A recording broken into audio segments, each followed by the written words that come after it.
uma feliz Páscoa. O Senhor ressuscitou, ressuscitou verdadeiramente. Aleluia. O nosso irmão Jesus ressuscitou, venceu a morte, como diz. Este é o domingo da Páscoa. Este é o dia que o Senhor fez para nós. Este é o primeiro dia da nova criação, o primeiro dia da semana, o primeiro dia de um tempo novo. Deus que criou tudo através do seu Filho na força do Espírito Santo, hoje renovou a sua criação. Hoje recriou, redimiu, restaurou, renovou todas as coisas. Hoje apareceu para nós o novo Adão, Jesus nosso Senhor. A vida venceu a morte, podem ter certeza. A luz venceu as trevas, a graça venceu o pecado. Meus queridos irmãos, nós estamos no dia mais solene, mais santo de todo o ano. Na madrugada de hoje, nós celebramos a missa da ressurreição do Senhor, na Santa Vigília da Páscoa. E agora, com o sol já claro, nós contemplamos a luz do Cristo, que brilha mais do que a luz do sol. Na noite, de ontem para hoje, na madrugada de hoje, o diácono, por toda a terra, cantando o anúncio da Páscoa, o Exultet, saudava o Círio Pascal, o Círio que simboliza Jesus ressuscitado, e dizia uma coisa linda: este Círio que acendeu as nossas velas, possa esta noite toda fulgurar, misture a sua luz à das estrelas, cintile quando o dia despontar. Pois é, o dia despontou, o sol brilhou, as estrelas se apagaram, mas o Círio continua aceso. Brilhará, porque ele simboliza o próprio Cristo. O Cristo que é luz, o Cristo que é calor de uma vida nova. O Círio será virgem da abelha generosa, tão virgem quanto a vida nova do Cristo ressuscitado. Pois bem, meus irmãos, feliz Páscoa. E na missa do dia de hoje, na introdução da missa, está lá, a igreja coloca uma frase impressionante, uma frase do Salmo 138. Coloca na boca de Cristo essa frase, uma coisa linda: ressuscitei, ó Pai, e estou sempre contigo. Pousaste sobre mim a tua mão, tua sabedoria é admirável. Aleluia. Senhor, vós me sondais e conheceis, sabeis quando me deito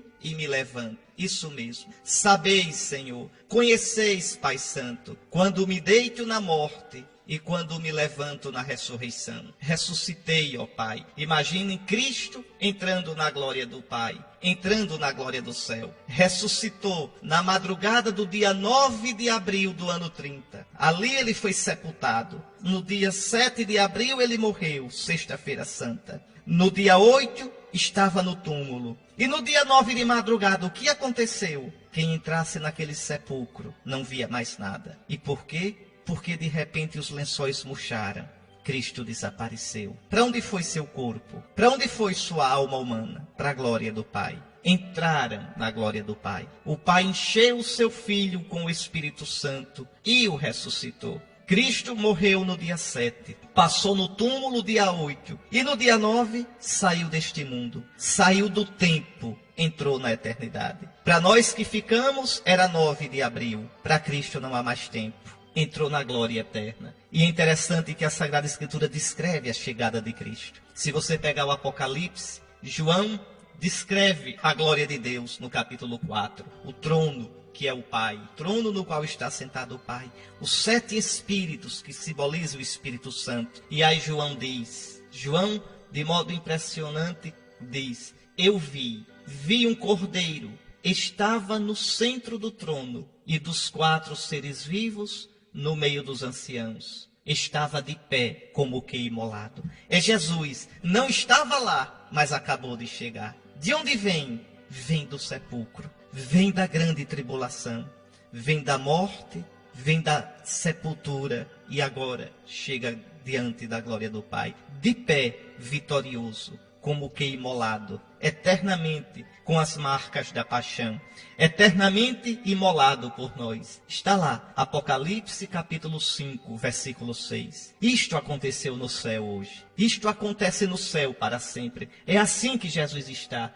Então vi um cordeiro, estava no centro do trono, reina com o Pai, é Deus com o Pai, e dos 4 seres vivos no meio dos anciãos. Os 4 seres vivos que simbolizam toda a vida do mundo, todos os seres vivos do mundo. Os 24 anciãos que simbolizam o Antigo e o Novo Testamento. 12 anciãos simbolizando o povo de Israel segundo a carne, mais 12 anciãos simbolizando a igreja. Estava de pé, vitorioso como o que imolado. E que visão impressionante! O cordeiro tinha 7 chifres e 7 olhos. Isso aqui é tudo figurado, não dá para a gente imaginar. O chifre, na Sagrada Escritura, para os povos antigos, simbolizava a força, o poder. Lembre que o chifre nos animais é uma arma. O chifre é a arma para atacar e para se defender. Em geral, são os animais machos que têm os chifres maiores. Por quê? Para lutar pela fêmea e assim perpetuar a espécie. Então é símbolo de força, de liderança, de poder. Tinha 7 chifres. 7, a plenitude. Esse Cristo ressuscitado, o nosso Salvador que vimos humilhado, destruído, esmagado, homem de dores na cruz. Agora tem a plenitude do poder, o cordeiro de 7 chifres. Mais ainda, tinha 7 olhos, ou seja, ele agora tudo vê, tudo penetra, nada escapa do seu julgamento, nada escapa do seu olhar. Tem a plenitude da sabedoria, porque no Espírito Santo ele perscruta, na força do seu Espírito Santo que agora o enche, ele perscruta e vê todas as coisas. O cordeiro tinha 7 olhos, que são 7 Espíritos de Deus enviados por toda a terra. Eis aqui o nosso Senhor, eis aqui o nosso Salvador. Que visão belíssima do Apocalipse, que visão, meus irmãos, cheia de consolação para nós, que vimos o nosso Salvador destruído da cruz. Depois ainda um outro texto do Apocalipse, porque vale a pena a gente olhar Jesus na glória agora, depois de tanta dor, depois de tanta miséria que nós vimos na sua cruz. Eu, João, diz o Apocalipse, vosso irmão e companheiro na tribulação. Que tribulação? Essa dessa vida. Essas tribulações que nós vivemos. Veja, eu, João, vosso irmão e companheiro na tribulação, e também no reino e na constância em Jesus. Eu encontrava-me na ilha de Pátimos, por causa da palavra de Deus. João estava preso. E me encontrava lá por causa do testemunho de Jesus. Pois bem, no dia do Senhor, o que é esse dia do Senhor? É o domingo. Dies Domini, Dominica, domingo. Eu estava no domingo, na ilha de Pátimos. Entrei em êxtase, no Espírito, e ouvi atrás de mim uma voz forte como trombeta. O que vês, escreve-o no livro e envia-o às 7 igrejas. O que são essas 7 igrejas? 7 quer dizer plenitude. Envia a igreja toda, a nossa mãe católica. Envia a igreja o que eu vou dizer. É Jesus vivo. Quem é esse que está falando? Olha aqui. Então voltei-me para ver a voz que me falava. E ao voltar-me, vi 7 candelabros de ouro. Os 7 candelabros significam a igreja. Jesus está vivo no nosso meio. Nunca mais vai nos deixar, meus irmãos. Esse Jesus que a gente viu coroado de espinhos, agora é coroado de glória para sempre. Está à direita do Pai no céu, diante do trono, mas está no meio da sua igreja. Não nos deixa nunca. Não nos abandona nunca, nunca. Repare como João se impressiona. Antes de entrar nas leituras da missa, eu estou comentando isso com vocês, porque o Apocalipse nos mostra o que acontece no céu. O Apocalipse nos mostra o que aconteceu com o nosso Jesus agora. Não guardem na memória só o Jesus morto. Ele está vivo, vivo. Olha aqui, no meio dos candelabros, havia alguém semelhante ao Filho de Homem. É Jesus. Vestido com uma túnica comprida e com uma faixa de ouro em volta do peito. A túnica comprida é a túnica do sacerdote. Ele é o verdadeiro sacerdote. A faixa de ouro é porque ele é rei. Ele é o nosso rei. Rei dos judeus, rei do universo. Sua cabeça e seus cabelos eram brancos como lã alvejada, igual à neve. Por que o cabelo branco de Cristo? Porque ele é eterno. O seu reino não terá fim. Bem que o anjo tinha dito a Maria, o seu reino não terá fim.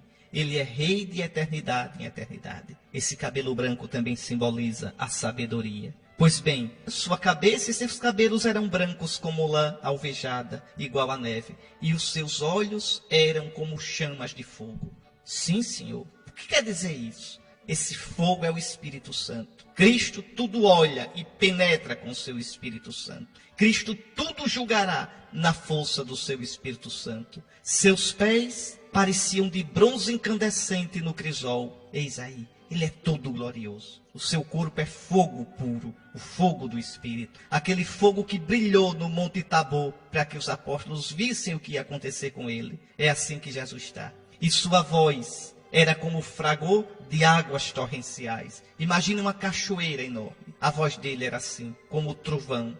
Na mão direita tinha 7 estrelas. De sua boca saiu uma espada afiada. Essas estrelas também são a igreja, que está nas mãos dele. A sua palavra é uma espada que julga, uma espada de 2 gumes. E seu rosto era como o sol no seu brilho mais forte.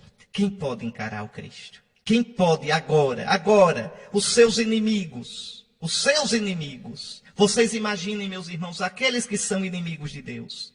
Vocês imaginem aqueles que, antes de ontem, na Sexta-feira Santa, passaram um dia bebendo cerveja e comendo carne, nos bares, bebendo e comendo churrasquinho. Vocês imaginem aqueles que passaram pecando a Sexta-feira Santa, profanando, cristãos de nome, pagãos de vida, profanando o nome de Jesus. Imaginem os que vivem no pecado, imaginem os que zombam de Cristo, quando um dia estiverem diante dele, cujo rosto brilha mais do que o sol ao meio-dia. Quando estiverem diante dele, que tem os olhos de fogo para ser examinados. Quando virem os seus pés, suas mãos de bronze incandescente. Quando escutarem o julgamento, a sua voz, mais forte do que as águas torrenciais. Imaginem. Vamos ver a força desses fanfarrões. Vamos ver o desprezo deles, onde os levou. E João diz, ao vê-lo, caí como morto a seus pés.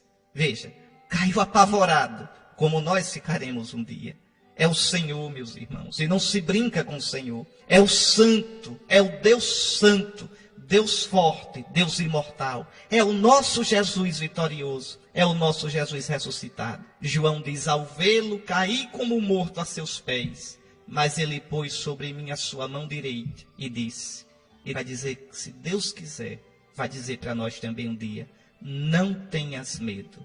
Eu sou o primeiro e o último. Por que o primeiro? Porque tudo foi feito através dele. Por que o último? Porque tudo foi feito para ele. Tudo terminará nele. Ele é o juiz de tudo. Não tenhas medo. Eu sou o primeiro e o último, aquele que vive. Cuidado com essa palavra vive. Ele vive, não é essa vidinha nossa não, viu? Ele é o vivente, é o que tem a vida, ele é a fonte da vida. Dele vem toda a vida. Ele tem a vida plena, total, eterna, infinita, absoluta. Eu sou aquele que vive. Estive morto e nós vimos, Senhor. Nós te vimos morto, mas agora estou vivo para todo sempre. Eu tenho as chaves da morte e da morada dos mortos. Tenho na minha mão, a morte acabou, se está na minha mão, eu faço o que quiser com ela. Eu tenho as chaves da morte e do inferno. Acabou-se, eu venci, Eu sou o mais forte que amarra o forte. O mundo era a casa do diabo, e ele cuidava do que era dele muito bem, levando o homem ao pecado, à violência. Mas eu vim e amarrei o forte. Eu sou o mais forte, que vence o forte e o despoja. Está vendo, meu irmão? É por isso que eu disse, feliz Páscoa.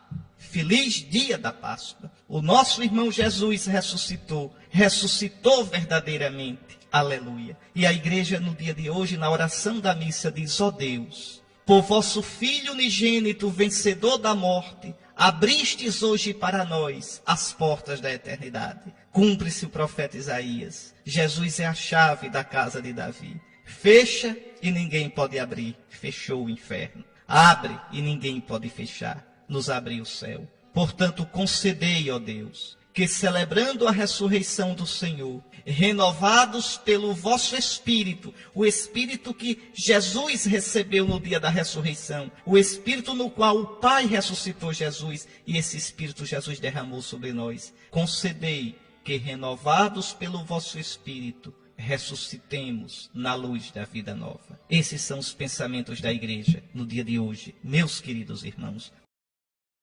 Está aí, meus irmãos, Pedro, o primeiro Papa, o primeiro chefe da igreja, Aquele Pedro covarde, agora cheio de coragem, cheio de força, cheio do Espírito Santo, pregando na casa do centurião Cornélio.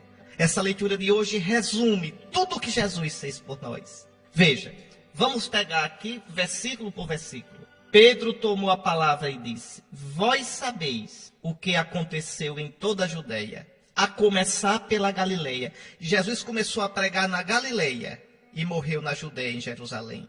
Vós todos sabeis, Jesus não é uma lenda. Lenda é Buda. Quer dizer, Buda existiu, mas as histórias dele são lenda. Então, lenda são os mitos dos orixás. Aqui não. Aqui é histórico. Vós sabeis o que aconteceu. É público. Os judeus sabem, os romanos sabem, os inimigos de Jesus sabem. Vós sabeis o que aconteceu depois do batismo de João. O que foi que houve? João batizou Jesus. Jesus de Nazaré, ungido por Deus com o Espírito Santo e com poder. Atenção para esse modo de falar, é o modo próprio dos judeus. Ungido com o Espírito Santo e com poder. Quer dizer, ungido com o poder do Espírito Santo. É a mesma coisa, né? O Espírito é a mesma coisa que o poder. É como Jesus quando diz a Nicodemos: quem não nascer da água e do Espírito, é o modo de falar dos judeus. Quer dizer, quem não nascer da água, que é símbolo do Espírito. Quer ver outro exemplo? Aquele que for perseguido por causa de mim e do Evangelho, não são duas coisas. Quer dizer, por causa do meu Evangelho, por causa do Evangelho que sou eu. Então, quem não nascer da água e do Espírito, quem não nascer da água na qual está presente o Espírito, na água que é símbolo do Espírito. Jesus foi ungido com o Espírito Santo e com poder. Jesus foi ungido com o Espírito Santo de poder, ou com o poder do Espírito Santo. Então, é um modo semita, quer dizer, um modo próprio de se expressar dos orientais, dos judeus. Pois bem, quando é que esse Jesus foi ungido por Deus com o Espírito Santo e com poder? Ora, Jesus já nasceu na força do Espírito Santo. Lembre da palavra de Gabriel a Maria: o Espírito virá sobre ti, o poder do Altíssimo te cobrirá com a sua sombra. Olhe novamente: o Espírito virá sobre ti, o poder te cobrirá. O Espírito de poder, o poder é o Espírito. Então, a humanidade de Jesus é santíssima, já é ungida pelo Espírito. Mas depois, no Jordão, Jesus recebe uma segunda unção para começar a missão pública dele. A missão dele começa na encarnação, no seio de Maria, e começa na força do Espírito. Mas a missão pública, ele se manifesta a Israel depois do batismo de João. Aí João vai ser preso, a voz vai se calar, para que a palavra, o verbo que é Jesus, comece a missão pública dele. Então aí Jesus recebe uma segunda unção. Mas a grande unção é no dia de hoje, é na ressurreição. Eu vou falar dela daqui a pouco. Então, Pedro recorda: como Jesus de Nazaré foi ungido por Deus com o Espírito Santo e com poder. E aí nessa força do Espírito, olhe, ele andou por toda parte, fazendo bem e curando a todos os que estavam dominados pelo demônio, porque Deus estava com ele. Claro, Jesus está cheio do Espírito Santo, o Espírito do Pai, o Espírito de Deus. São Lucas diz que saía dele uma força que a todos curava. Essa força é o Espírito Santo. Lembre de Lucas 4, Jesus na sinagoga de Nazaré: o Espírito do Senhor repousa sobre mim. Repousa, está nele. Porque o Senhor me ungiu, quando? No Jordão, para levar a boa nova aos pobres, para fazer com que os cegos vejam, os coxos andem, para proclamar o ano da graça do Senhor, o dia da vingança do nosso Deus. Que vingança? A vingança contra o pecado. Como é que Deus se vinga do pecado? Amando. Como é que Deus se vinga do pecado? Dando o seu filho, dando a vida. Só o amor vence o pecado. É isso que São Pedro diz aqui.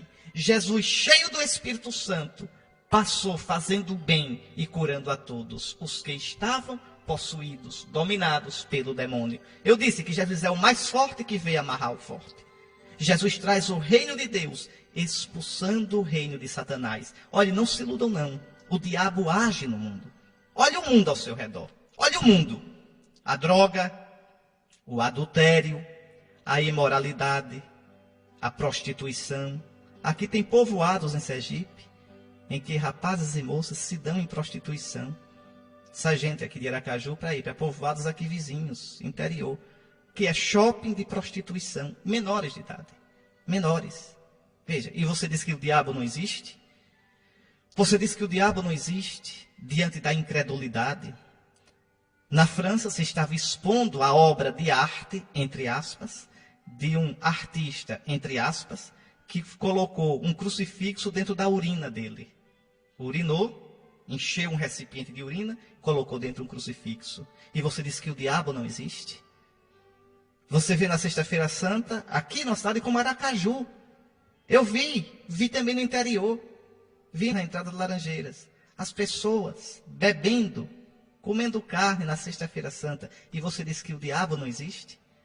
Você vê a injustiça, a desumanidade, você vê até os ministros de Deus, às vezes, escandalizando e caindo feio, e você diz que o diabo não existe? Jesus é claro, o príncipe deste mundo é Satanás. O príncipe deste mundo é Satanás.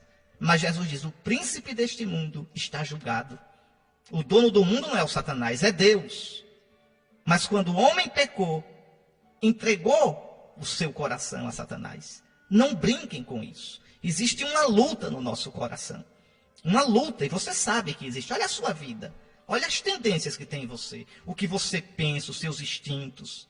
Olhe o que você faz às vezes. Cristo te libertou. Te libertou. Mas essa libertação não virá a ti se você não abrir o coração para Cristo. E não combater com Ele. Vigiai. Orai para que não entreis em tentação. Vigiai comigo orando. Unidos a mim. Sempre orando. Não é brincadeira. Pois São Pedro disse, Cristo passou fazendo o bem e expulsando o demônio. Por que Cristo expulsa aqueles demônios? Para mostrar que com ele o reino chegou.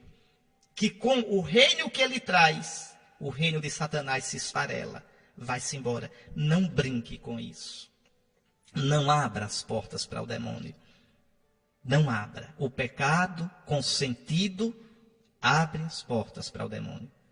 E de todas as portas que se abrem, há 4 que são as mais largas. 4. O vício, bebedeira, droga, abre as portas para o demônio. Todo vício, mas esse principalmente. Depois a imoralidade abre as portas sim para o demônio. A imoralidade sexual abre as portas para o demônio. Não brinquem com isso. A imoralidade mata a ação de Deus no nosso coração. Nos torna insensíveis para Deus. O que mais? A grosseria, né, a brutalidade, a estupidez abre as portas para o demônio. E 4, o culto dos ídolos. Cuidado com essas religiões que cultuam ídolos, que cultuam orixás, essas coisas. Isso o demônio pode usar para entrar por aí. Pois bem, essa é a nossa fé. Nada que cultue crendice, e ainda há muita crendice por aqui. Né? Nós somos cristãos, mas ficaram as influências das religiões primitivas, africanas, das religiões indígenas, que têm algumas coisas de boa intenção, bonitas, mas tem também uma face, tá certo, que não é correta. Pois bem, cuidado. O cristão, estou falando para você, cristão. Cada um é livre para fazer o que quiser. Eu estou falando para você, cristão. Eu estou falando para você que conhece a Cristo. Eu estou falando para você que foi libertado por Cristo. Não podeis servir a Cristo e aos demônios. Não podeis servir a Deus e aos ídolos. Cristo te libertou. Ele passou fazendo bem e curando a todos os que estavam dominados pelo demônio, porque Deus estava com ele. E aí São Pedro diz, e nós somos testemunhas de tudo o que Jesus fez na terra dos judeus e em Jerusalém. É muito bonito isso. Os 12 primeiros, os 12 que são o alicerce da igreja, esses 12 não falam do que ouviram dizer. Não falam de uma lenda, de uma história inventada. Eles foram testemunhas. Eles viram, eles ouviram, eles eram até frouxos e incrédulos, mas depois o Senhor os encheu de força. Olha, só para você ter uma ideia, lembre nos Atos dos Apóstolos, quando Pedro, que é o primeiro Papa, quando Pedro, que é o chefe da igreja, decide porque ele pode, com a autoridade que Cristo deu a ele, decide escolher alguém para suceder Judas. Olhe lá no capítulo 1 dos Atos dos Apóstolos. Atos 1, a partir do versículo 15. Pode olhar qual é o critério para escolher um sucessor para Judas. Qual é o critério? São Pedro diz, está no versículo 21, Atos 1, 21. Há homens que nos acompanharam durante todo o tempo em que o Senhor Jesus viveu no meio de nós, a começar pelo batismo de João, até o dia em que foi elevado do meio de nós. Então, para substituir Judas, tem que ser um dos que viram, ouviram Jesus, comeram com Jesus. Veja, que estavam lá desde o batismo de João, desde o começo até a ascensão. Porque a nossa fé não se fundamenta numa lenda, numa história de Trancoso. É real, meus irmãos, é real. Jesus realmente esteve entre nós. Deus nos visitou. Jesus realmente passou fazendo bem. Fez milagres, multiplicou os pães. Jesus realmente ressuscitou mortos, expulsou demônios, fez milagres sobre a natureza, como acalmar uma tempestade, andar sobre as águas. Jesus curou doentes. Eis aqui o nosso Senhor. E então São Pedro diz, nós somos testemunhas de tudo o que Jesus fez na terra dos judeus e em Jerusalém. Eles o mataram, pregando numa cruz. Mas Deus o ressuscitou no terceiro dia. Que coisa linda. Veja, eles o mataram. Eu meditei várias vezes sobre isto nesta Semana Santa. Os judeus mataram Jesus. E os discípulos também mataram Jesus, porque foi um de nós, foi Judas quem o entregou. Então nós também somos culpados. E os pagãos também mataram Jesus, porque foi Pilatos o executou. Foi Pilatos quem o condenou. Tanto que Jesus foi crucificado como romano. Jesus foi crucificado com os instrumentos romanos. Judeu não crucifica, judeu apedreja. É interessante, não sei se você notou, que na paixão de Cristo, segundo João, que nós ouvimos na Sexta-feira Santa, Pilatos quer soltar Jesus, e Pilatos diz, tomai-o vós mesmos, julgai Jesus. Então, os judeus dizem, nós não podemos condenar ninguém à morte. E por que não pode? Porque os romanos tinham tirado essa autoridade dos judeus. Então, só tu, Pilatos, é que podes julgar Jesus e condená-lo. Aí João diz, eles disseram isso para cumprir o que Jesus tinha dito, falando de que morte iria morrer. O que quer dizer isso? É que se os judeus matassem Jesus, Jesus não seria crucificado. Jesus seria apedrejado. Então, como foram os romanos que condenaram Jesus e executaram, então a execução foi a cruz. E Jesus tinha predito que morreria na cruz. Então veja, todos somos culpados pela morte de Cristo. Nós matamos Jesus. Aí São Pedro diz, mas Deus o ressuscitou no terceiro dia. Está vivo, meus irmãos. Agora olha aqui, concedendo-lhe manifestar-se não a todo o povo, mas às testemunhas que Deus havia escolhido. A nós que comemos e bebemos com Jesus depois que ressuscitou dos mortos. Isso mesmo. Pilatos nunca iria ver Jesus ressuscitado. Os judeus descrentes nunca iriam ver. Não, Jesus agora, entenda, saiu desse mundo. Jesus está na glória do Pai. Só pode ver Jesus aquele a quem ele se deixar ver. E ele só se deixa ver àquele que crê. Os pagãos de ontem e de hoje jamais poderão ver Jesus. Quem passou a Sexta-feira Santa tomando cerveja, quem passou na sua praia, na sua rede, na fazenda, comendo carne, nunca verá Jesus. Não. Mas nós sim, nós experimentamos Jesus. Nós sabemos que Jesus está vivo. Nós o experimentamos vivo no nosso coração. É uma certeza tão grande que ninguém pode tirar do nosso coração. Com a graça de Deus, a gente daria a vida para testemunhar isso. Pois bem, Deus permitiu, concedeu que ele aparecesse não a todo o povo, porque entendam, não são as pessoas que veem Jesus. Não é como uma pessoa que vai passando e eu digo, eita, é fulaninho ali. Não, eu não posso dizer isso com Jesus. Eita, Jesus ali aparecendo aos discípulos. Não, só pode ver Jesus aquele a quem Jesus se faz ver. Olha como diz a leitura, Deus concedeu-lhe manifestar-se não a todo o povo. É ele que se manifesta, é ele que aparece, é ele que se faz vir. Se tu creres, verás a glória de Deus. Eu sei que você que está me ouvindo já viu Jesus, como eu já vi Jesus. Sim, nosso coração diz com toda certeza, ele está vivo, ele é Senhor. E quem nos convence disso é o Espírito Santo de Jesus. Veja como é bonita a Escritura. Por isso Pedro diz, a nós. Então Deus concedeu que ele seja visto, não por todos, mas por nós, que comemos e bebemos com ele. Aí está. Primeiro os apóstolos que comeram e beberam com Jesus ressuscitado, mas você também comeu. E a cada domingo come e bebe com Jesus ressuscitado na Santa Eucaristia. É muito bonita essa palavra, é muito bonita. E Jesus nos mandou pregar ao povo e testemunhar que Deus o constituiu juiz dos vivos e dos mortos. Está aí. Ele agora é Senhor. Ele agora é juiz. Todos os profetas dão testemunho dele. Todo aquele que crê em Jesus recebe em seu nome o perdão dos pecados, a salvação.